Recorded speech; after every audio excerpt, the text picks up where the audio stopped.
Quiero agradecer a Paula de Gortari, que es la directora de la UNAM Los Ángeles, que haya tenido esta iniciativa para que tengamos una celebración transfronteriza y verdaderamente norteamericana, pues estamos en Estados Unidos, México y Canadá transmitiendo al mismo tiempo.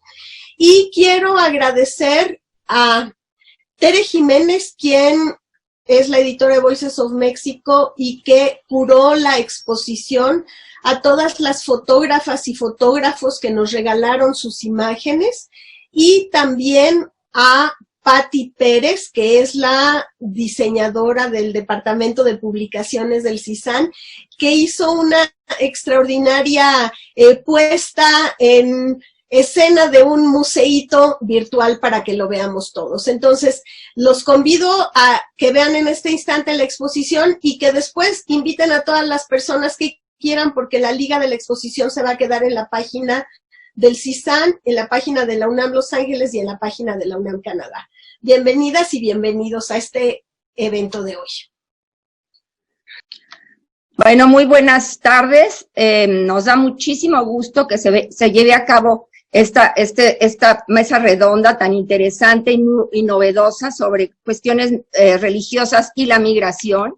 Y me va a dar mucho gusto. Primero quisiera felicitar a los organizadores por este importantísimo seminario y por esta importante exposición que, pues,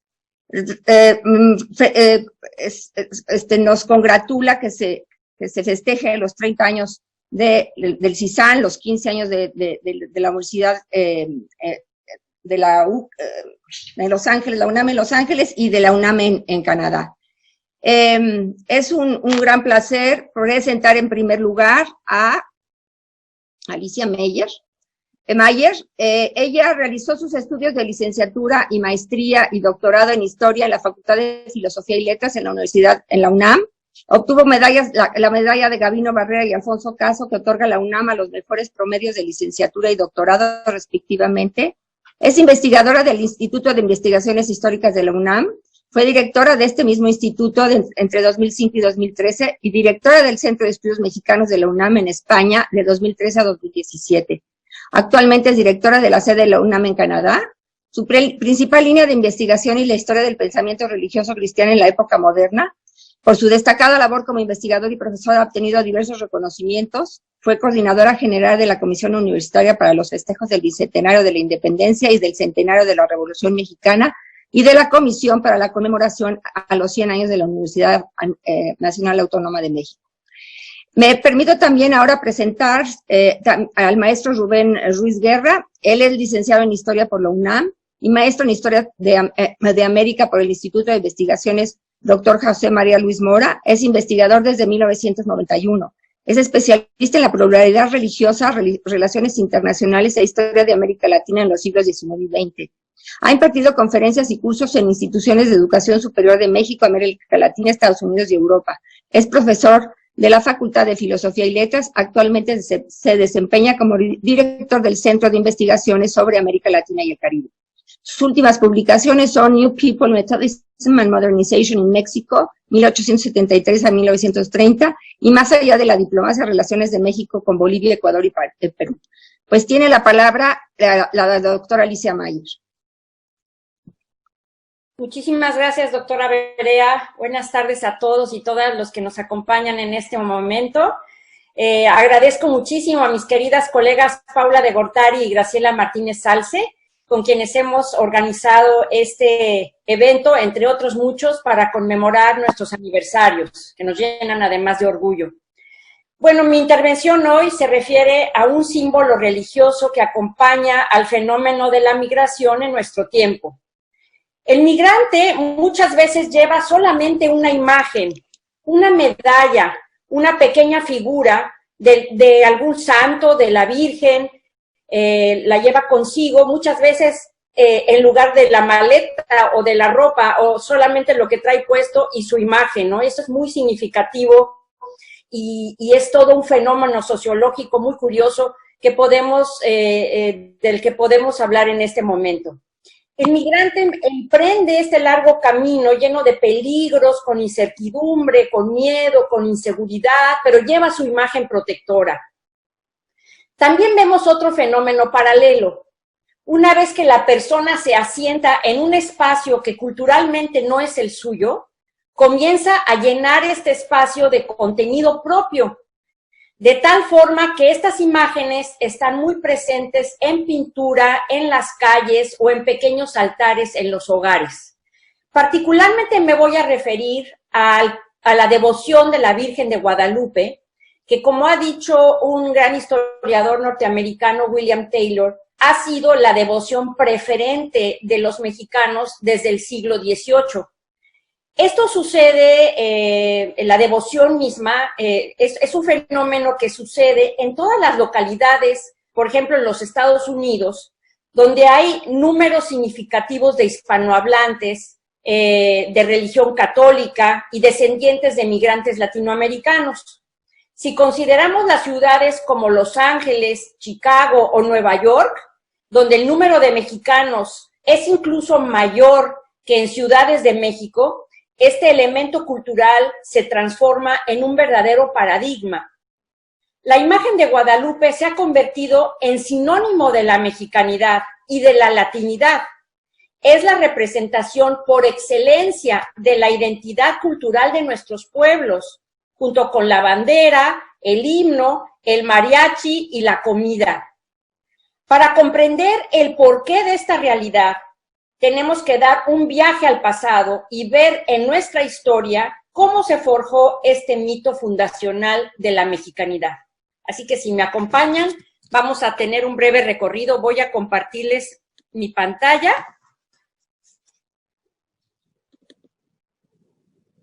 ¿Sí la ven? Bueno, para los que no la conozcan, me parecería muy extraordinario que no la conocieran, pero para los que no la conozcan, este es la pintura que se denomina el Sagrado Original.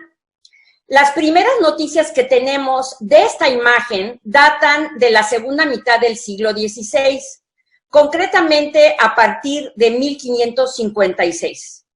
No me voy a detener en este momento en la explicación iconológica y teológica de la imagen, que por otro lado es fascinante, pero sería muy largo de relatar. Hay múltiples tratados sobre esta situación iconográfica y teológica, sobre todo desde el siglo XVII, pero para los fines de esta conferencia basta decir que la Iglesia y los fieles devotos la consideran de origen milagroso. Déjenme ver cómo me paso a esta segunda. Gracias. Bueno, los primeros relatos en náhuatl de la segunda mitad del siglo XVI hablan de que una imagen de la Virgen María apareció, así dicen, apareció en una pequeña ermita construida por los primeros misioneros en el Cerro del Tepeyac, en la parte norte de la actual Ciudad de México. En dicho cerro se adoraba en tiempos prehispánicos a la diosa Tonantzin, madre, tierra y fertilidad, y era ya un lugar de peregrinaciones. Las autoridades eclesiásticas aprovechan la popularidad del lugar para promover las peregrinaciones, tanto de vecinos españoles como indígenas, a este santuario ahora católico. Hay incluso una interesante advertencia por parte de algunos frailes franciscanos de que los indios van a adorar a Tonantzin y no a la Virgen cristiana. Entonces dicen, mucho ojo, porque detrás de esta imagen cristiana se encuentra una imagen pagana. Pero esto nos lleva a entender este sinónimo de Tonantzin Guadalupe como una simbiosis o un sincretismo de esta devoción, aunque aún hay bastante debate sobre esto. La tradición dice que la Virgen se apareció 4 veces a un indígena de nombre Juan Diego. Aquí podemos ver la imagen de la Virgen de Guadalupe al centro con las imágenes de esta narrativa de las 4 apariciones. Se dice que apareció en el mes de diciembre de 1531, es decir, apenas cumpliéndose 10 años después de la conquista. La Virgen le habló dulcemente, como una madre le dice a un hijo. El relato náhuatl está lleno de diminutivos. Mi hijito, mi pequeñito, le pide que no tema, que allí está ella para ayudarle. E incluso en la 4ª aparición, la Virgen revela posteriormente que ella cura al tío de Juan Diego, Juan Bernardino. Entonces, se construye un mensaje en torno a la protección de María a este humilde e indefenso personaje. Y ella le pide en estos encuentros que le diga al obispo de la Ciudad de México, que a la sazón era Juan de Zumárraga, que le construya un templo en aquel cerro donde además brotaba una fuente. Esta tradición se desarrolla en el siglo XVII y se consolida como la devoción preferente en el México del siglo XVIII. El llamado milagro guadalupano no son las 4 apariciones a Juan Diego, sino la impresión de la imagen de la Virgen a partir de las flores que ella le pide al indio que recoja en su tilma. Le dice que suba al cerro y que escoja todas las flores que pueda, las enrolle en su capa y se las lleve a ella. Entonces, el indito, que así se le dice en la tradición náhuatl, recoge estas flores, que además es muy raro que unas flores tan bellas como las rosas de Castilla se den en el invierno. Entonces, él queda bastante sorprendido y asombrado, le lleva a la Virgen que toca la tilma y después él emprende el viaje hacia la Ciudad de México para presentarle la tilma al obispo. El obispo incrédulo no le cree hasta que de repente se desenrolla la tilma y en vez de las flores se aparece impresa la imagen en la capa. En realidad se trata de un mito fundacional muy hermoso, muy bien construido, muy bien logrado. Y de ahí el origen milagroso guadalupano, como lo estoy describiendo en este momento. Supuestamente aquella imagen que se aparece impresa en la tilma del indio es la que hoy se venera en la Basílica de Guadalupe. Quiero resaltar un elemento de gran trascendencia de esta devoción que tiene que ver con lo que he dicho. La aparición de la Virgen a un indígena, un hombre, repito, sencillo, humilde, recién convertido al catolicismo, simboliza que ella le da protección a su etnia, que había sido recientemente conquistada. Los indígenas habían visto su mundo dominado en tiempos, además, que le siguieron a la conquista de gran mortandad a raíz de las epidemias. Este mensaje sigue desarrollándose a lo largo de todo el siglo XVII. Tenemos estas pinturas muy interesantes donde se refleja, pinturas de la época colonial, donde se construye o se refleja un discurso de que el sagrado original fue pintado por Dios mismo, lo cual, insisto, le otorga a la imagen un carácter milagroso. Otro detalle muy importante a resaltar. Es un milagro que ocurre en el centro de México, la capital del Reino de la Nueva España. Es, pues, oriundo, originario, propio de México, no una imagen importada de Europa. Incluso se manejará durante toda la época colonial que la Virgen eligió México para aparecer. Es decir, fue un favor especial del cielo, un símbolo de elección divina. Y esto será un elemento que alimentará el patriotismo, primero en la época colonial, el patriotismo criollo, o sea, de los españoles nacidos en América. Y pronto se extenderá la devoción no solamente entre los criollos, sino también entre los mestizos y entre los indígenas. Alimenta también el nacionalismo en la época postindependiente. Y aquí solo para resaltar esta filacteria que aparece en esta pintura que dice non fecit taliter omni nationi, que quiere decir ella no ha hecho algo igual por otra nación. Esta es una pintura muy interesante del gran Miguel Cabrera, un pintor mestizo oaxaqueño, que fue uno de los pintores más importantes del virreinato, que muestra el impulso y la promoción sistemática dados al culto de Guadalupe por parte de la Iglesia de la Nueva España, que rindió frutos en 1754, cuando el Papa Benedicto XV valida el milagro y la declara a la guadalupana la patrona de México. Esta otra pintura nos refiere cómo la imagen de Guadalupe aglutina a toda la población por igual, sin importar el estatus social, sin importar la raza.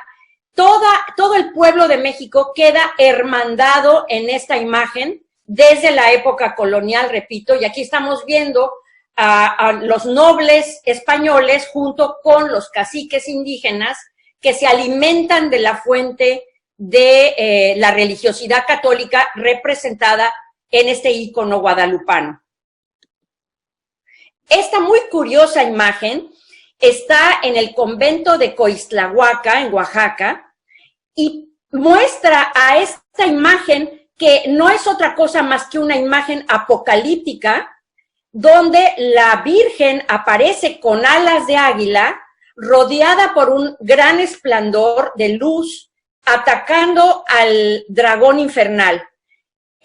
Luego, en otras imágenes iconográficas aparecerá efectivamente esta imagen de la Virgen apocalíptica, que es la imagen de Guadalupe, pero no ya estará presente el dragón ni la serpiente, sino que ella estará sostenida por un atlante que es el arcángel San Miguel. Pero de cualquier forma está esta imagen que quiero yo transmitirles de la madre protectora contra el mal, contra el maligno, contra el diablo, y se convierte pues en patrona, en protectora, en una virgen militante contra el mal.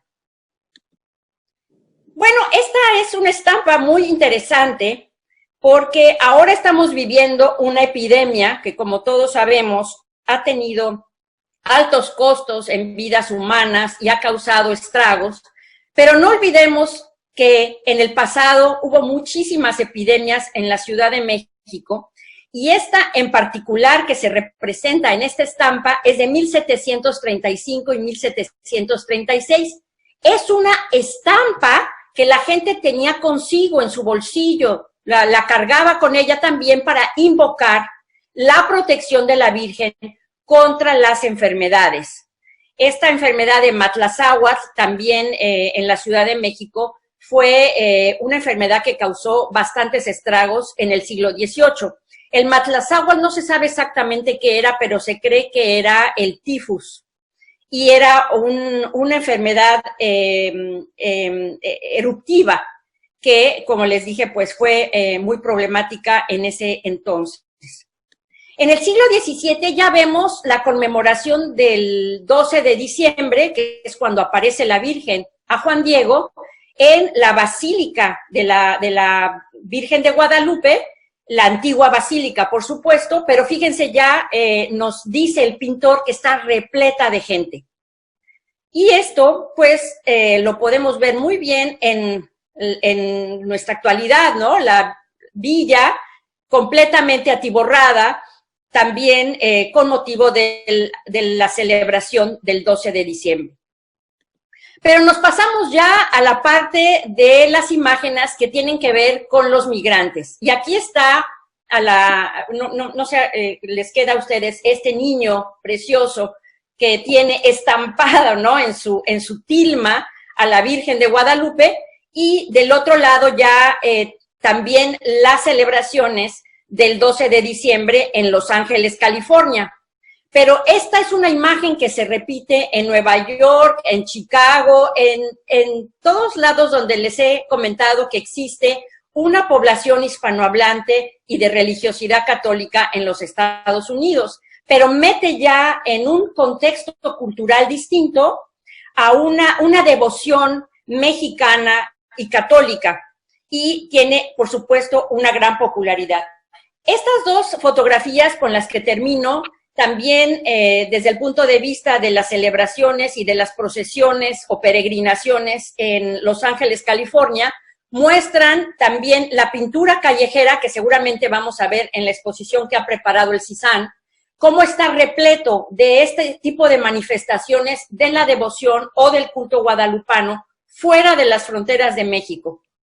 En resumen, esta imagen de la Virgen de Guadalupe, de las que acabo de hacer una muy breve panorámica histórica, para que ustedes vean cómo se enraiza la tradición desde hace casi 500 años en México, cómo se convierte en la práctica devota preferente de los mexicanos que salen al exterior a buscar una vida mejor y que la llevan también a cuestas como protectora y redentora. Muchas gracias.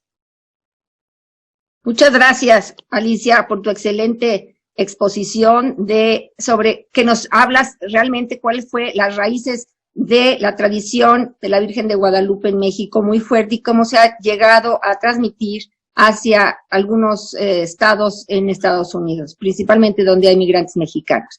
Ahora me gustaría pasarle la palabra al maestro Rubén Ruiz Guerra. Buenas tardes, muchas gracias, Mónica.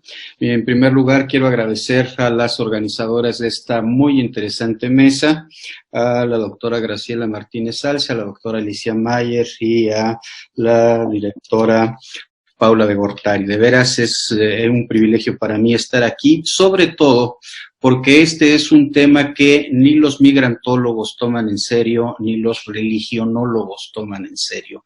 La vinculación entre el movimiento de personas en distintas regiones del mundo y el uso de la religión como un instrumento que les ayuda para, como ya lo dijo la doctora Mayer, para encontrar un refugio, un apoyo, una protección frente a la incertidumbre que significa dejar lo propio y adentrarse en un mundo desconocido, así como para la construcción de identidades. En mi caso voy a hablar acerca de un tipo de migrantes un poco distinto. No estoy hablando de aquellos que van de Oaxaca o de Michoacán hasta Nueva York o hasta California o aún a Texas. Voy a hablar acerca de unos migrantes que están ubicados más bien en la zona fronteriza del Valle de Texas, ahí en el sur de Texas, en las riberas del río Bravo.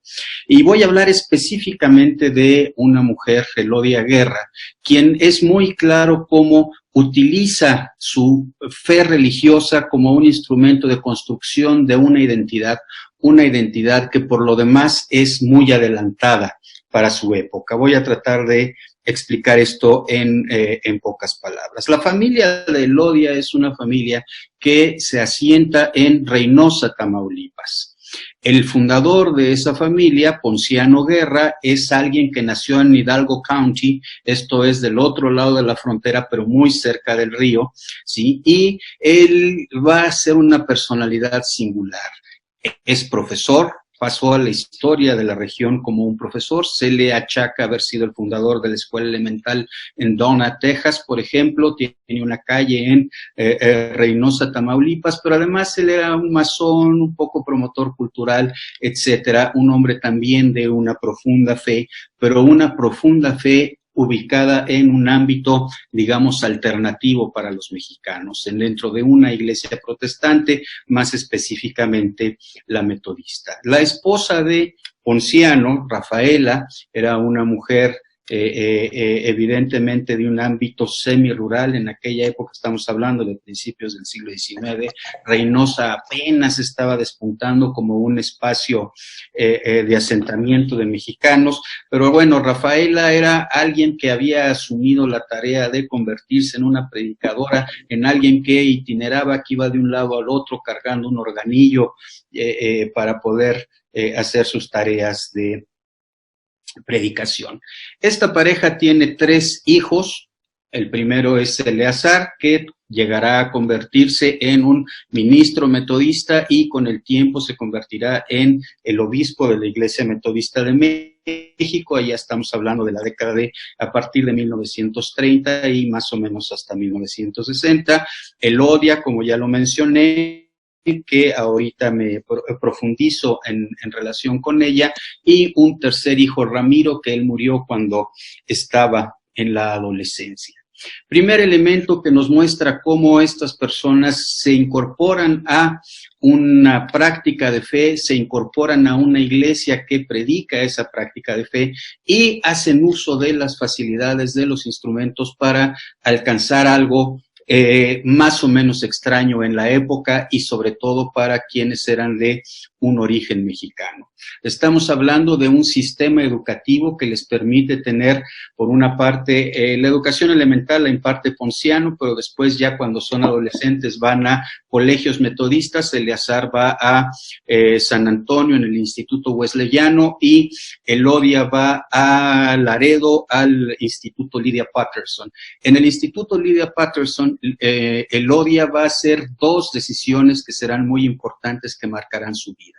Por una parte, asume convertirse a la fe protestante, a la fe que predican los metodistas, y aquí es importante señalar, dentro de esos núcleos se dice que Dios no tiene nietos, que Dios solo tiene hijos, entonces tiene que haber una decisión personal de asumir la práctica religiosa. Y la segunda decisión que toma Elodia es hacerse predicadora, difundir este credo. Un elemento importante que la marca es que ella ve el contraste entre lo que se está viviendo en Reynosa cuando estamos en la época de la prohibición. Entonces dice, en Reynosa solo hay vicios, solo hay prostitución, solo hay utilización del alcohol, solo hay juego, y en cambio yo aquí en Laredo, en este ámbito religioso, encuentro un elemento que me da paz y tranquilidad. Esa es una primera decisión que ella hace aproximadamente en 1918, más o menos.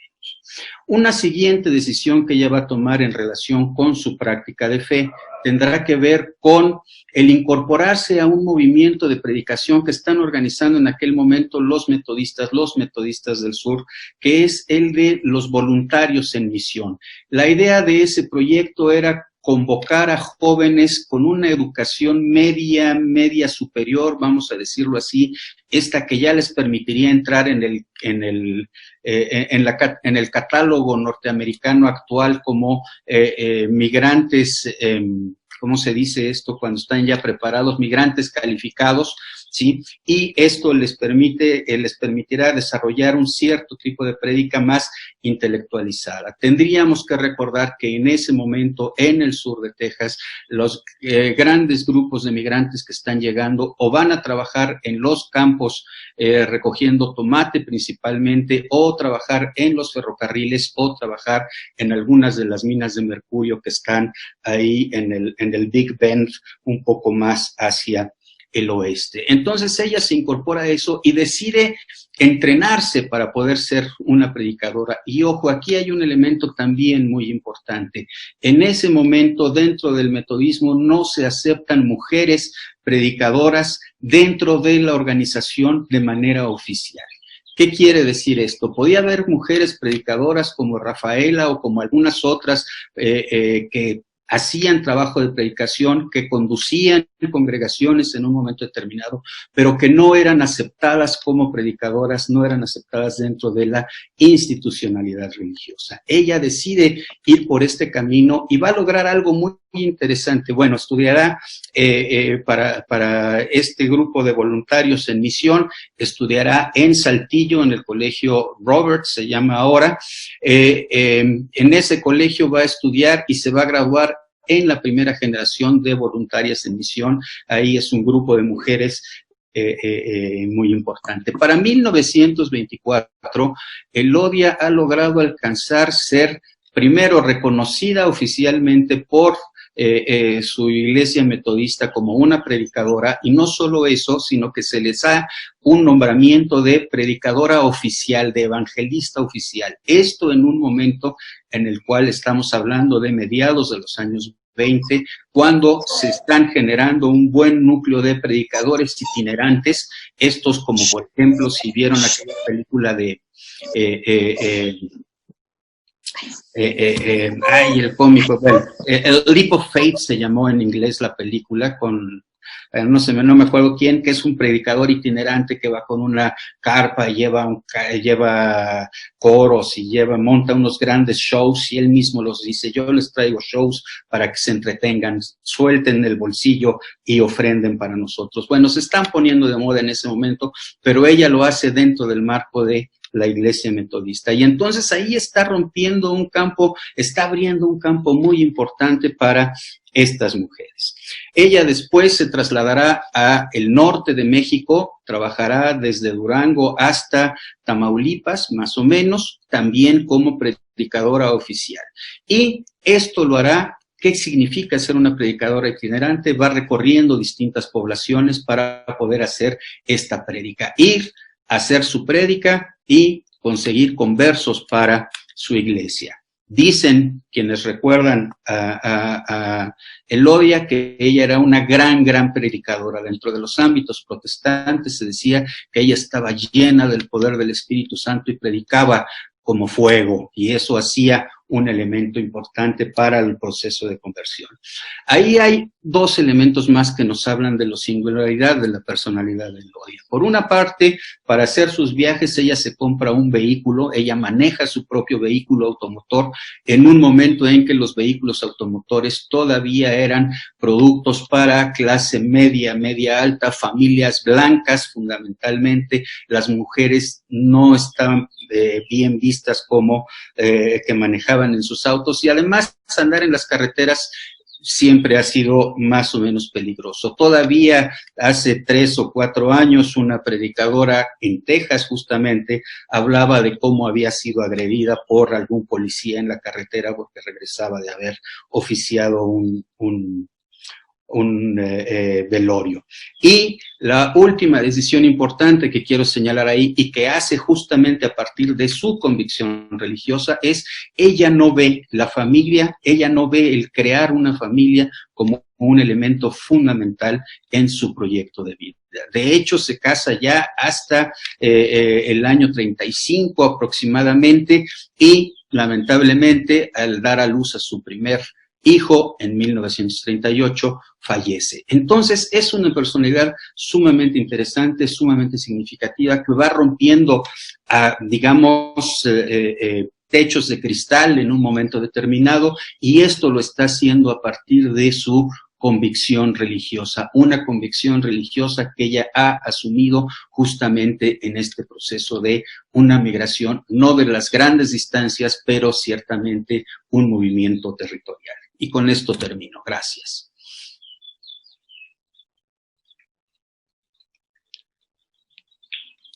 Uy. Mónica, tu micrófono. La familia de Rafaela, Eleazar, Elodia, Ramiro, predicadora itinerante para atraer a creyentes. Realmente nos diste un panorama muy interesante que poco lo conocíamos. Ahora me daría gusto de pasar la palabra a Paula de Gortari, quien nos va a presentar la presentación del padre Tomás Carey, y parece ser que ya funcionó el video de la exposición, así que ella nos tratará de pasarlo. Muchas gracias, Mónica. quiero saber si la parte técnica ya está lista para pasar el video que estábamos pensando transmitirlo al inicio de esta conferencia. Y si no es así, entonces presento al padre. ¿Podemos presentar primero la exposición virtual? Tuvimos una cuestión de cambio debido a que uno de nuestros ponentes, que es el padre Richard Estrada, que el año pasado se ganó la medalla García Robles que entrega la Universidad Nacional por todo su apoyo que ha hecho por la comunidad migrante aquí en Los Ángeles, lamentablemente no se encuentra en buen estado de salud y no le fue posible unirse hoy a la conferencia. Sin embargo, el día de ayer, entrevistamos también por vía Zoom a otro de sus colegas que trabaja muy de cerca con él y con esta misma causa del apoyo a la comunidad migrante en Los Ángeles, y les vamos a presentar el video. Antes de que corra el video, quiero presentar que el padre Tomás es vicario de la Iglesia de la Epifanía en Lincoln Heights, en Los Ángeles, desde el año 2010. Y también es miembro del Santuario Episcopal para la Fuerza de Trabajo en el Condado de Los Ángeles. Entonces, ayer le hicimos una pequeña entrevista y pues corre video. Yo soy el padre Tomás Carey, yo soy el vicario de la Iglesia de la Epifanía, que es una parroquia episcopal, no es una iglesia católica romana, es una iglesia episcopal en el barrio de Los Ángeles nombrado Lincoln Heights. Y es un barrio en que es antiguamente, primeramente mexicano, pero ahora también hondureño y guatemalteco y salvadoreño. Muy bien. Y bueno, pues realmente estamos en esta charla, estamos hablando sobre la importancia de la fe. Estamos hablando, el título de la charla se llama Con la devoción a cuestas, la fe del migrante. Sí. El padre Tomás está en representación del padre Richard Estrada, que el año pasado recibió la medalla García Robles por parte de la Universidad Nacional Autónoma de México, y lamentablemente por cuestiones de salud en este momento no es posible integrarse. Desde aquí le mandamos al padre Richard nuestros mejores deseos para su pronta recuperación. Sí. Y muchas gracias al padre Tomás, que en este momento está representando al padre Richard Estrada. Es un honor, gracias. Muchas gracias, padre. Yo soy una representación frágil de él. Y bueno, padre, yo quisiera un poco preguntarle, ¿qué es de la experiencia? ¿Qué significa la fe cuando se vive lejos del lugar de origen? Es que hay dos cosas. Hay la fe personal que una persona trae consigo, ¿okay? al nuevo lugar. Y la iglesia, la parroquia, funciona para conectar la persona con sus paisanos, ¿okay? Pero también culturalmente con las observancias de la fe que ella o él tenía en su país natal. Aunque no somos, la mayoría de nuestros parroquianos eran católicos romanos cuando vivían en sus países, ¿verdad? No somos así, somos una iglesia episcopal, nuestras raíces son en la iglesia de la Inglaterra, ¿ok? Pero son semejantes. Y entonces ellos vienen a nosotros porque es creo que porque es una comunidad muy abierta, ¿ok? Entonces, una persona puede ser divorciado y damos la bienvenida a personas gay y tenemos sacerdotes que son mujeres y obispos que son mujeres. Entonces, una persona que es muy conservadora no va a venir a nosotros realmente. Esta es la primera cosa, pero también antiguamente y durante toda nuestra historia hemos sido una parroquia activista. Ellos saben que luchamos siempre por los derechos civiles para inmigrantes. También somos un lugar amistoso. Okay, y ellos traen su fe personal, okay, y aumento eso con el poder de la comunidad. Y este es realmente lo más importante, porque una fe personal puede traer a cualquier lugar, ¿verdad? Pero la comunidad funciona como un recuerdo de su país natal. También hay enlaces. Cuando una persona necesita, yo no sé a dónde voy a vivir. Yo conozco a una persona que tiene un cuarto. Hay enlaces, y entonces es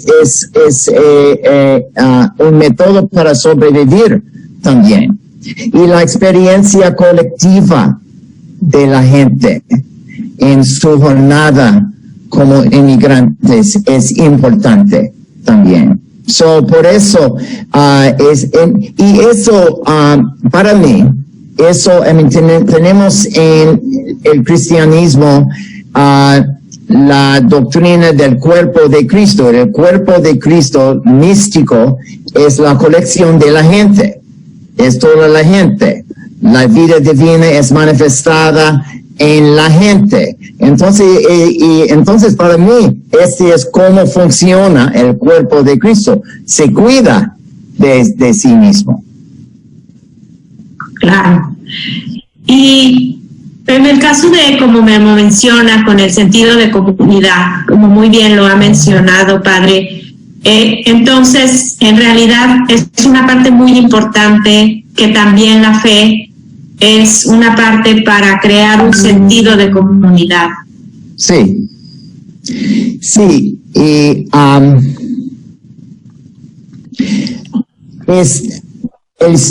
este es el don que la gente latina, cuando ellos cruzan el río Bravo, son la gente latina, no son mexicanos ni guatemaltecos. Este es el don que la gente latina trae a nosotros. Es este sentido, un sentido de comunidad fuerte. Entonces es la unión de el sentido de individualismo, que es una parte de la cultura estadounidense, ¿verdad? Pero estamos, el individualismo ahora es un daño para nosotros, es un problema.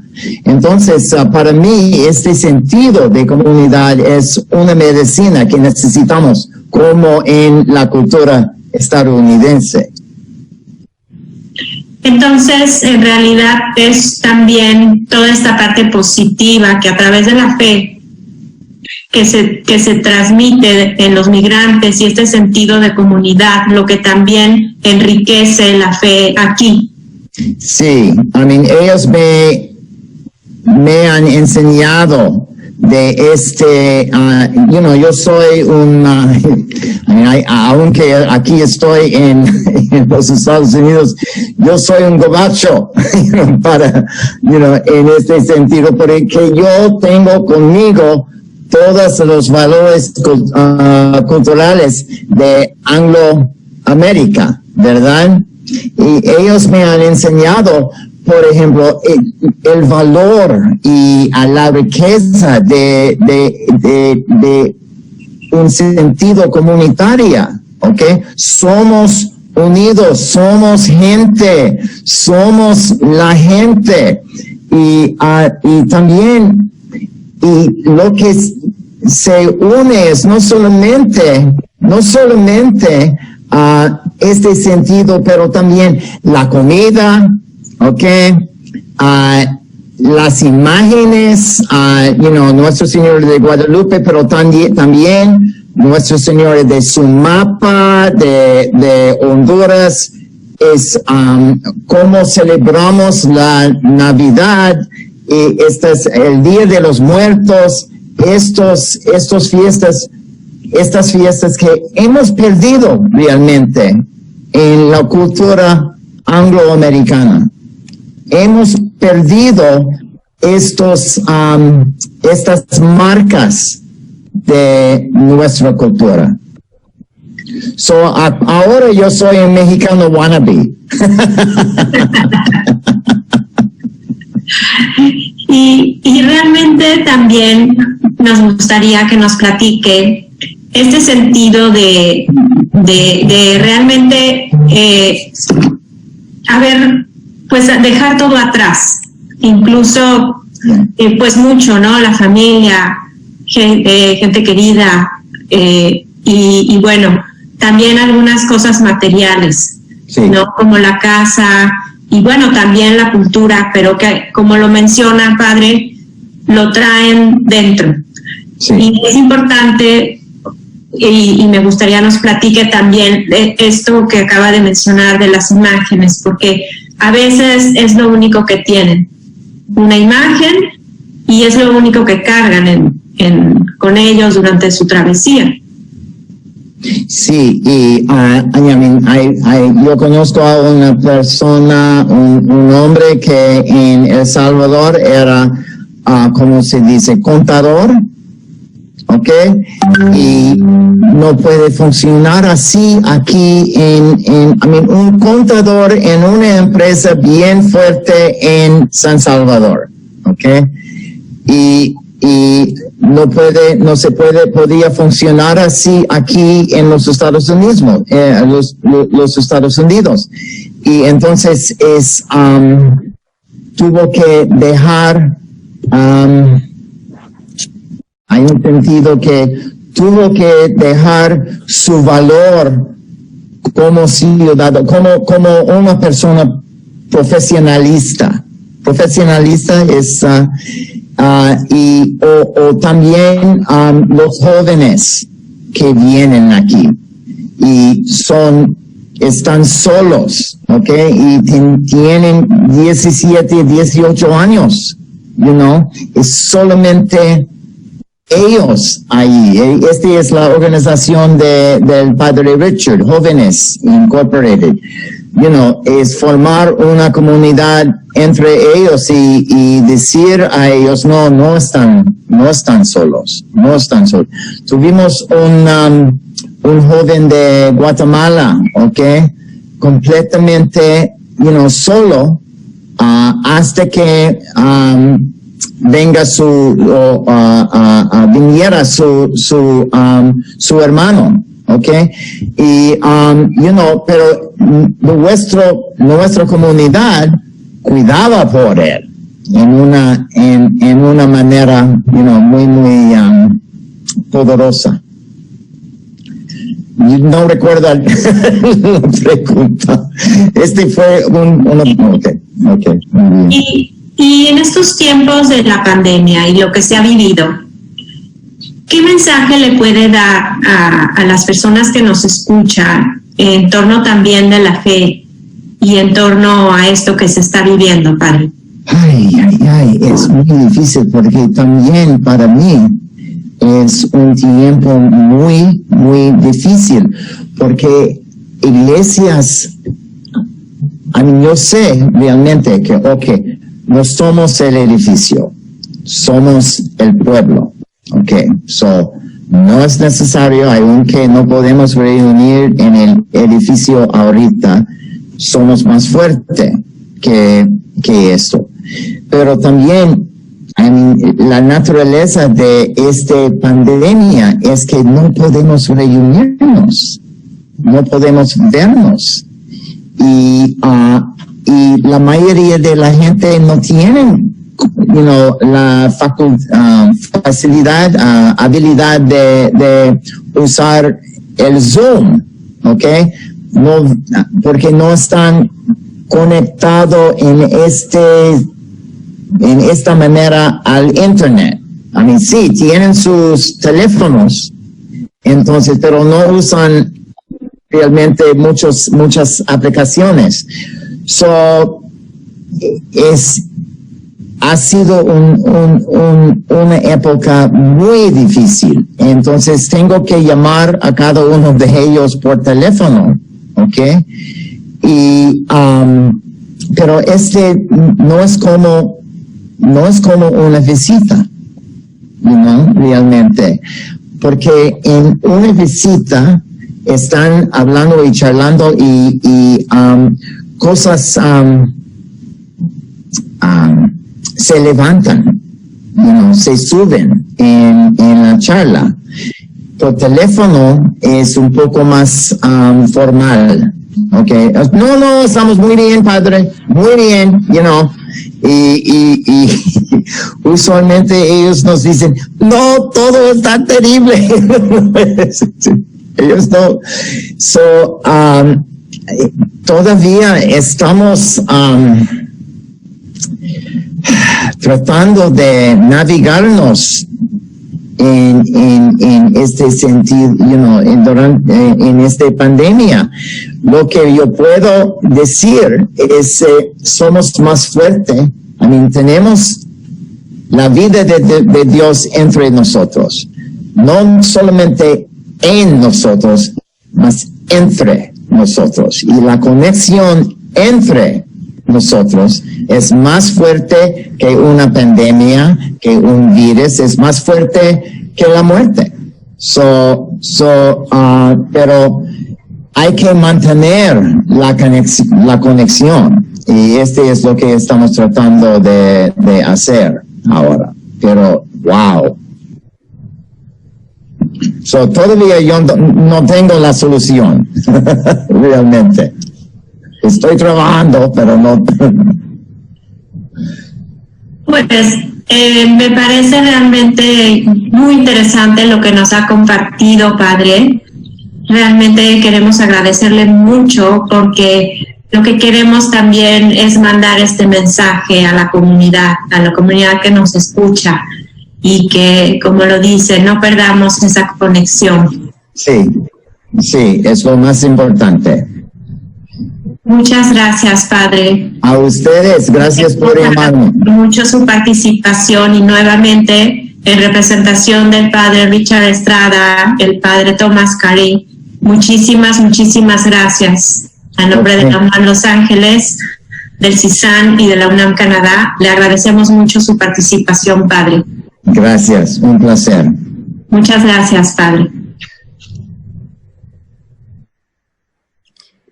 Bueno, después de haber escuchado todos los comentarios y las reflexiones del padre Tomás sobre la fuerza de la fe en el exterior por los migrantes, me voy a permitir pasar a preguntar algunas cuestiones a los ponentes. Mientras tanto, y si quieren preguntar después ustedes a cada uno de los ponentes, por favor escriban sus preguntas en el chat y yo con mucho gusto se los haré saber a los ponentes. En primer término me gustaría preguntarle a la doctora Mayer, ¿por qué la Virgen Guadalupe se convirtió en el culto preferente de los mexicanos? Gracias, doctora Berea, con mucho gusto. Hay mucho debate si es el culto preferente de todos los mexicanos, pero yo creo que lo es desde un punto de vista cultural e histórico. La promoción que se hizo durante toda la época colonial desde la Iglesia mexicana, particularmente a la devoción de la Virgen de Guadalupe a partir del siglo XVIII con más fuerza, logró que este símbolo cuajara realmente en el corazón, en la patria y en la generalidad de la población. por varias cosas que dije muy brevemente en la charla. Se creó el símbolo identitario relacionado con la Virgen de Guadalupe, como madre de todos los mexicanos, como la Virgen que aparece en México, como la Virgen que ampara no solamente a los estamentos más altos de la sociedad, sino a toda la población, ¿no? Y de esa manera sí es una práctica preferente. Pero después el mismo ritmo de la historia va marcando pasos. Recordamos a Miguel Hidalgo con el estandarte de la Virgen de Guadalupe, y a los españoles con el estandarte de la Virgen de los Remedios, es decir, la Virgen mexicana versus la Virgen española, ¿no? Entonces, este tipo de antagonismos que no son reales, porque la advocación de la Virgen de los Remedios también fue una vocación muy importante en la época colonial y sigue siendo una devoción importante ahora. Pero la Virgen la Virgen de Guadalupe sintetizó en ese símbolo todas las cuestiones de identidad del pueblo mexicano. Hay un famoso dicho en México, cuando nos preguntan si somos religiosos, muchos dicen, sí, soy ateo, pero guadalupano. Esto es muy significativo, ¿no? Porque no es un practicante, pero sí culturalmente ama el símbolo de la Virgen de Guadalupe y se identifica con él. Como dijo el padre Carey, es interesante porque la religión aglutina y da este sentido de comunidad. Y yo diría que eso es parte también de fomentar la identidad. Nosotros nos sentimos cómodos con un símbolo que nos une. Yo estoy en Canadá desde hace mucho, ahí estaba yo viendo ahora en el chat que ponía alguien que en Canadá también se celebra el 12 de diciembre, efectivamente, es una fiesta muy bonita. Yo pertenezco a la parroquia de San Joseph y echan la casa por la ventana, ¿no? Entonces se siente uno como mexicano en un momento en casa con un ambiente familiar que despliega valores que nos son comunes cuando estamos en países que no tienen la misma cultura. Muy bien, muchas gracias. ¿Y por qué esta devoción tuvo una difusión nacional e internacional? Bueno, sí, esta es una cosa muy interesante porque a partir de que es nombrada patrona de la Nueva España en el siglo XVIII, después es nombrada más adelante en los siglos XIX y XX patrona de toda Latinoamérica. Y si uno va a Nueva York, está en la Catedral de San Patricio la imagen de la Virgen de Guadalupe, lo cual no es raro porque hemos visto también que la cantidad de hispanohablantes y de descendientes de latinos ahí es muy grande. Pero si vamos a Viena, la vemos en la Catedral de Viena. Si vamos a bastantes lugares en Europa, la misma Notre Dame de París, pues tienen estas imágenes, ¿no? De copia del sagrado original. Entonces, es muy curioso porque hacemos gala del título de este conversatorio, ¿no? La devoción del migrante va a cuestas porque cuando salen los mexicanos llevan su imagen y regalan muchas veces a estas iglesias importantes en todo el mundo imágenes de la Virgen de Guadalupe para que los mexicanos que están allí puedan tener su devoción cerca. Entonces tiene una particular, un particular protagonismo y favoritismo en el resto del mundo también. Claro que sí. Yo me podría quedar horas platicando contigo sobre todo las implicaciones que tiene la Virgen de Guadalupe, pero me gustaría platicarles una cuestión que tuvo que ver la Virgen de Guadalupe y el migrante. Nos llevaron a un grupo de investigadores a la frontera a ver cómo pasaban los migrantes indocumentados en Texas. Después los grupos beta nos llevaron a este grupo a ver ese paso en ese desierto impresionante, y al llegar a un lugar donde generalmente cruzan la frontera, que en ese momento no había ni nada, el wall estaba en la mente de Trump, se ve una cuevita con una Virgen de Guadalupe y flores frescas. O sea, es impresionante que llegan el migrante, depositan las flores en esa cuevita antes de cruzar la frontera, y sí me impactó muchísimo esa situación. Y bueno, te agradezco mucho, Alicia, todos tus comentarios y tu presentación. Ahora me permito preguntar a Rubén algunas preguntas. ¿Las iglesias protestantes en el sur de Texas pueden ser consideradas iglesias de migrantes? No necesariamente en la actualidad. Ya son iglesias que tienen una vieja tradición en la zona, ¿no? Estamos hablando desde cuando menos el último cuarto del siglo XIX, y ya si uno va y las visita, no vamos a encontrar migrantes, más bien vamos a encontrar a gente que ya está asentada en la región y que, bueno, pues tienen su práctica de fe ahí. Y estamos hablando desde el Río Grande hasta Dallas, cuando menos, ¿no? Pues sí. ¿Y cómo ayuda una práctica de fe alternativa en la construcción de una identidad? ¿Cuál es tu punto de vista?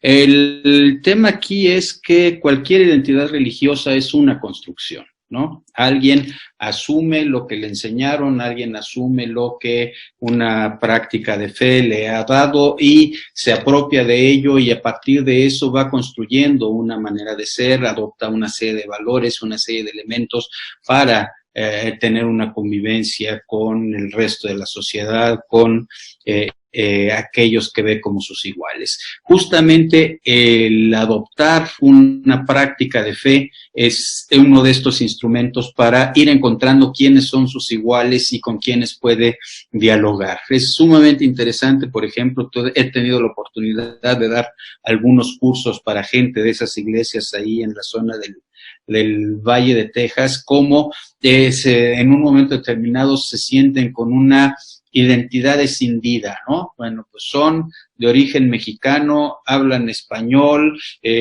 comen tacos y buscan chile, pero ya están viviendo en los Estados Unidos con ciertos valores. Entonces, el identificarse con un grupo en el cual se incorporan, en el cual trabajan, en el cual pueden hablar su lengua, les está dando una posibilidad de construirse como seres humanos completos.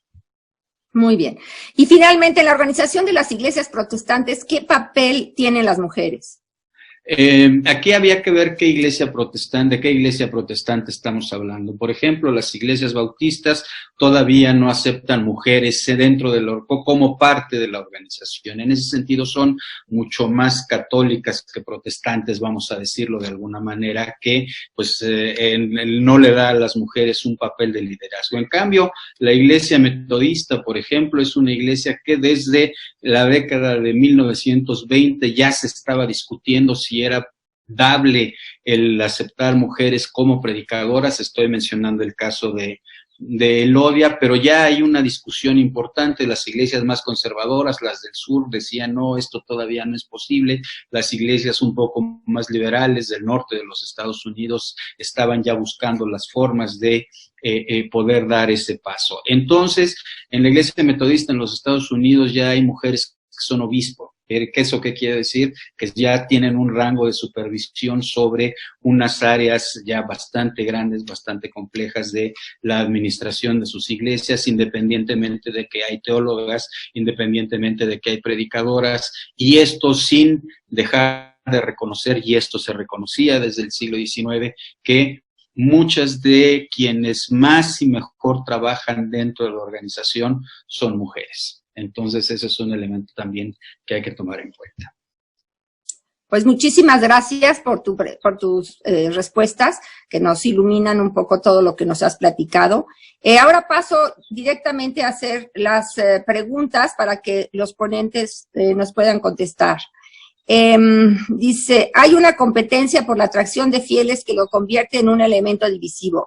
¿Qué se ha propuesto para evitar que ese elemento impacte negativamente a las comunidades de migrantes vulnerables? No sé quién quisiera contestarlo.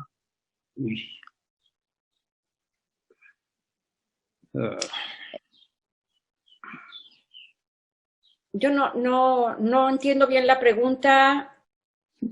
La atracción de fieles que lo convierte en un elemento divisivo entre las iglesias, ¿qué se ha propuesto para evitar que ese elemento impacte negativamente en las comunidades de migrantes vulnerables? Eso es lo que plantean, no, tampoco les está muy claro.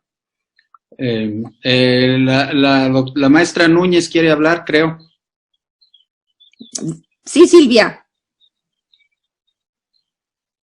Mi pregunta se partió a la hora que entró. Buenas tardes a todos, felicidades. Mi pregunta quedó partida porque metieron el link para las constancias, entonces quedó incompleta. Nada más déjame poner el principio. El tema es que el elemento religioso, y celebro que se esté llevando a cabo este foro, es indisoluble para la comprensión del fenómeno migratorio. Pero al mismo tiempo que les ayuda a la cohesión y a desarrollar un sentimiento de comunidad, la pregunta que quería hacerles es que hay una competencia entre las iglesias por los fieles. Las iglesias cristianas, lo sabemos muy claramente, que trabajan también mucho, igual que la Iglesia Católica, con los migrantes en esta región de América del Norte. Entonces, la pregunta que hago es que esto acaba convirtiéndose la religiosidad en un fenómeno divisivo y por lo tanto, ¿qué se ha propuesto para evitar precisamente que este elemento impacte negativamente a las comunidades de migrantes vulnerables? Bueno, si me permiten, ahí no tengo demasiada información, tengo que reconocer que en este tema soy demasiado historiador y entonces me voy mucho al pasado, pero tengo la impresión de que en los Estados Unidos ese no es uno de los temas más importantes o significativos, ¿no? Tengo la impresión. Ese es un tema muy, por ejemplo, de zonas mexicanas en donde es muy claro que tanto uno como otro lado, vamos a decirlo así, tienen un discurso muy de confrontación, ¿no? Por ejemplo, pensando en el caso de lo que está planteando Alicia acerca de la imagen de la Virgen de Guadalupe, etcétera, usualmente los grupos cristianos, los grupos evangélicos, los grupos protestantes, aún los grupos protestantes, que son los que tienen una tradición histórica más amplia, han tenido siempre un discurso por una parte anticatólico y por otra parte en contra de específicamente el culto a la Virgen de Guadalupe. Tengo la impresión de que eso no sucede tanto allá en los Estados Unidos y que por el contrario, uno y otro alimentan ciertos elementos de movimientos de reivindicación hispana o aún antes de que se refiriera todo el grupo como hispano, chicano, ¿no? El movimiento chicano tiene una confluencia muy interesante de distintos tipos de práctica de fe. Pero en fin, esto es más bien como una hipótesis a trabajar. Muchas gracias, Rubén. Igual que Rubén, me quedé en el siglo XVI y ahí sería difícil, pero concuerdo en lo que conozco de la entrada de iglesias protestantes en México y en América Latina. Concuerdo absolutamente con Rubén que ahí es donde yo veo la competencia también y donde hay alerta incluso de la Iglesia Católica porque hay mucha gente que se va hacia esas iglesias. Pero en Estados Unidos no tengo noticia de que haya una división tan franca. Y lo que sí me parece que sucede en los Estados Unidos es que sí se agarran a estas devociones como la de la Virgen de Guadalupe de una manera mucho más fuerte y se manifiesta esa religiosidad en expresiones de arte, en peregrinaciones, en procesiones, etcétera, que lo podemos ver en comunidades hispanas de manera muy importante en ciudades grandes con número importante de hispanohablantes y de católicos. Eso sería lo que yo puedo decir. Perdón, quisiera agregar un elemento. Sí, pasa. Acabamos de tener la entrevista con el padre Tomás, que es el representante del padre Richard, que bueno, pues les decimos padre y los reconocemos como ministros de culto, pero ellos mismos aclaran, y es lo primero que dicen, esto dijo el padre Richard la vez pasada que estuvimos platicando con él un poco, yo soy episcopal, eso quiere decir que no es católico romano, y ahí hay una diferencia importante, y bueno, ellos están teniendo un cierto tipo de práctica de fe que pues es generalizada, ¿no? Muy bien. Otra pregunta directamente para Alicia Mayer es, ¿en qué otros países hay esta devoción a la Virgen de Guadalupe? Alejandra Vega señala que ella conoce asiáticos que son devotos a la Virgen de Guadalupe.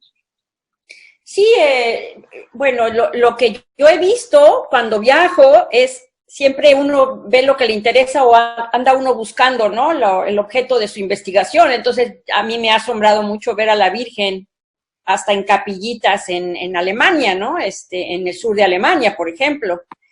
Y la gente que ha estado en México, sobre todo gente que viene del extranjero y que vive en México un tiempo, se acultura, ¿no? De los símbolos, de los elementos mexicanos, acaba adorando la comida o le gusta mucho la música mexicana, etcétera. Y una de las cosas que se lleva como herencia de esa estancia en México es la devoción a la Virgen de Guadalupe, mientras que en otros países protestantes o budistas pues no la conocen.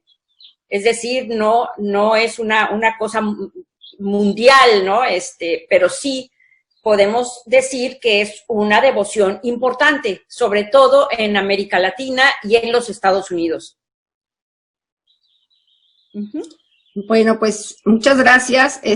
Creo que fue una excelente mesa redonda en donde pudimos ver diferentes puntos de vista sobre diferentes creencias y bueno, yo les quisiera agradecer a los ponentes y pasarle la palabra a Graciela para que ya nos despidamos y agradecerles a los organizadores por este excelente y a los ponentes por sus excelentes contribuciones. Muchas gracias. Yo también quiero darles las gracias. Ha sido una experiencia, como podrán ver, un poquito abrupta por la tecnología, pero creo que es muy importante. Finalmente, algo que nos ha dejado la pandemia es que podamos comenzar a trabajar. Y les dejamos aquí el video, por favor, recomiéndenlo a todo mundo. Espero que les guste y esta es nuestra manera de despedirnos de ustedes. Muchas gracias.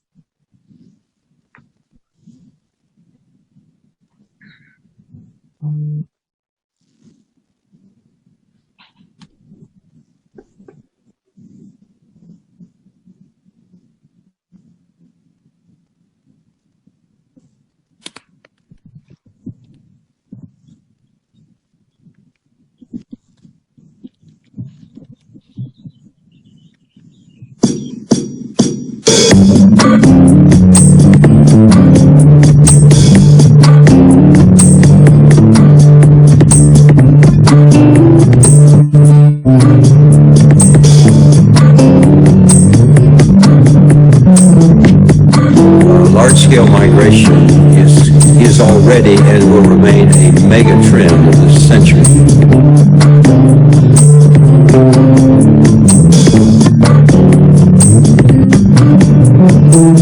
More people are underway than ever before. That goes back to the 20th century, the first time in human history when the world's population quadrupled.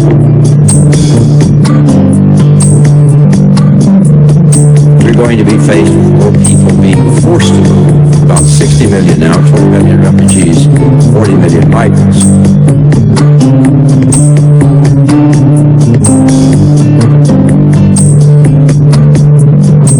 So our thesis is that migration is not a crisis or problem to be solved, but a human reality that responsible governments and people have to manage, which puts it in a more positive note.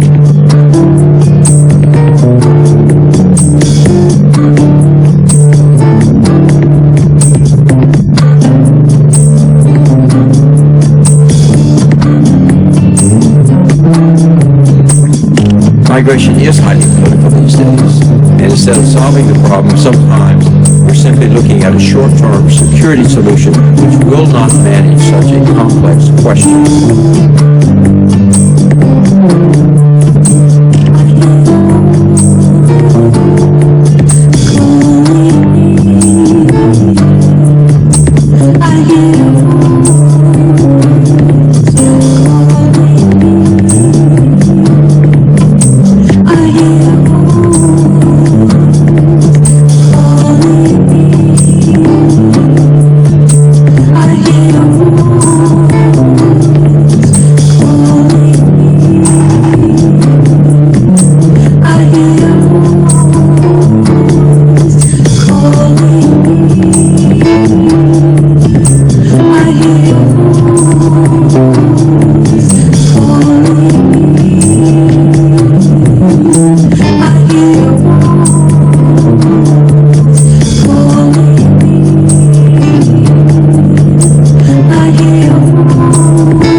Perhaps I can leave it with that, except to say that I think there are two major challenges.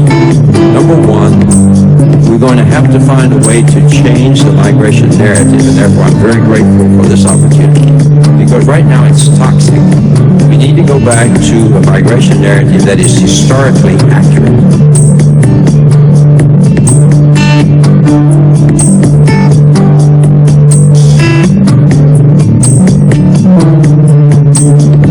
Most of our countries, including the one I come from, the United States, we were built on the backs of migrants and with the brains and talents of migrants. Secondly, we're going to have to learn to manage inexorably growing multicultural, multi-ethnic, and multi-religious diversity. To do that, we have to move the conversation from a discussion about identity to one about can we have common interests or shared values. I'll just leave it at that.